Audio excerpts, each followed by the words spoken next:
Hello everyone, my name is Tyler, and today we're going to be talking about plant biology and our diversity of life section. Plants are photosynthetic eukaryotes of the kingdom Plantae. Plant biology is a topic unique to the dental exam. We'll be reviewing different characteristics of plants in this video. Here's our lesson overview for this video. First, we're going to talk about the structure of plants. Next, we're going to talk about characteristics of plants. And lastly, we're going to talk about homosporous versus heterosporous plants. So first, let's talk about the structures of plants. Here's our breakdown of the structures of a plant. First, we'll talk about anatomy of a seed. Next, we'll talk about primary versus secondary growth. And lastly, we'll talk about plant structures. So first, let's talk about anatomy of a seed. The seed has a seed coat.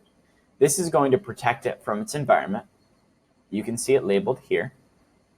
It's also going to store nutrients, and this is going to feed the embryo as it grows